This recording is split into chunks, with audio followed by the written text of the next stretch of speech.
got a toilet hissing. Listen. I'll show you what's causing that, how to fix it, and diagnose it real quick. Let's do it.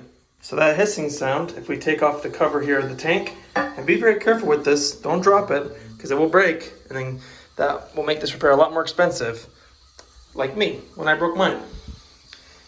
Take a look here at the toilet tank. Your water comes in here through this supply. Up here, this is a flush valve. So when you flush the toilet, it knows to send water into this tank and down here through this tube, and that tube sends water into the actual bowl. We don't want water always flowing, so this valve shuts off when you don't depress this lever, and then when you depress it, it fills it with water. So you can see water is leaking out, making that hissing sound. So you can try and replace the seal or just replace the whole thing. It's pretty cheap, $9. Link it in the description box below. So come to your water shut off, your angle stop. These kind you just pull. Some might twist a quarter turn, or you might have to twist it more. You can hear it stopped. No more water. So if you want to check yours, you can just twist the top here. And there's a little gasket that can go bad. You can replace it, it's a couple bucks, but honestly, for just a couple bucks more, you can replace the whole thing. Sometimes this area gets full of sediment. You can wash it out. Sometimes that helps. There might be a disruption to the seal right here. Water will leak out and make that hissing sound. Or you can just bite the bullet, spend a couple extra bucks, and replace the whole thing. So if you do that, again, take it off, and then there's your seal right there underneath. You can just pull it out, and they make replacements. Just look on top here for the make and model. That way you can replace it with the right seal, put it on. Sorry, I'm doing this all one-handed, like that. And then place, twist, and you should be good to go. But that doesn't always fix your issue, so let's replace it. So first, let's get the water out of the tank.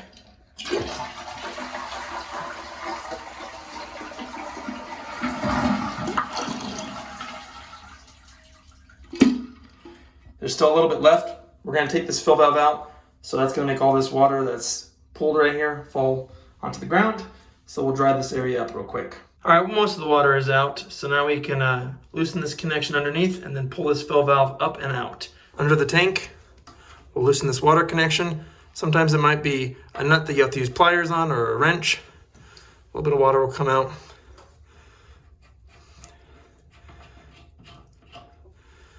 And now there's just this one nut right here that's holding the fill valve onto the tank.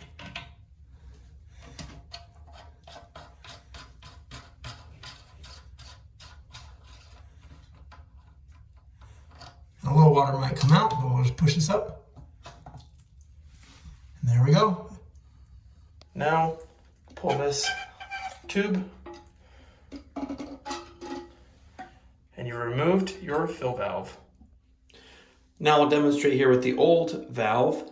So the first thing you'll need to do with your new valve is to adjust the height of this entire assembly by twisting down here to either make it longer or shorter to fit inside of your tank, because there are different tanks out there and therefore different sizes. You'll need to adjust this accordingly. I like to just put the two side by side, get them close enough to each other. That way it will give you a good starting point, or you can follow what the manual says as shown in this picture. And we'll just make this look like the old one. So we want to, here's the lock nut for the bottom to hold this fill valve to the tank. Here's the overflow tube. So we'll get that connected here. And if it's a little difficult to get on, just run under some hot water and that should take care of you. And then from the fill valve, and you can always cut it to length if it's too long, but it should be fine. Okay, now make sure this gasket is here on the bottom, because without that, it won't have a watertight seal and you'll get a leak. So let's put this down. And now let's add the nut in the bottom, hold it in place.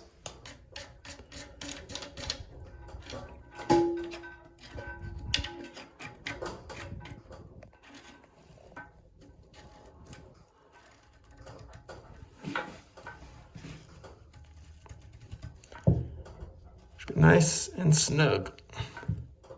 And then we stick the overflow tube down like that. Now let's make our water connection. It's kind of nice. So far I haven't even needed tools.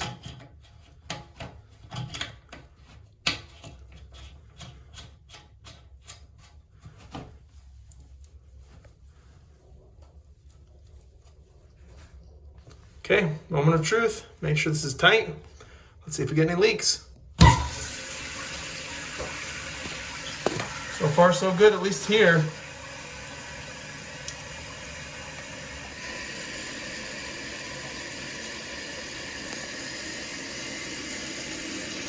So you can see it filling the tank while also filling the tube.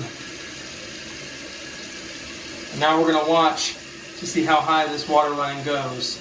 Because this right here is a float. So once that float gets pushed up, it'll stop the water from coming up. So we want to see if the water is too high or too low. Looks like it's too high. Because now watch, it's just going to start pulling down there. Yep, and that's too high. I guess it did stop, so we're actually pretty close. So you can see it has a nice screw. So tank water, we want it to go down. I think that means lower, right? So how about a couple notches? And I like to just let out a little bit of water. Okay. Now let's see. Okay, it's just a hair lower.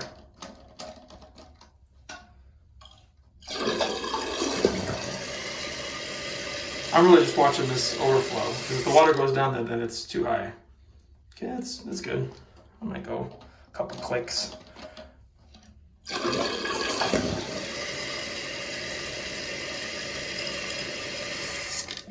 Yeah, that's fine. And it's not less is better. You want a good amount of water because you want to be able to get solids down, but not too much that you're wasting water. So just be mindful of that. Tinker with this adjustment screw. Yours might actually be a screw rather than a nice dial. But that's it. You've now replaced a fill valve on a toilet, saved yourself a service call, and it's nice and quiet.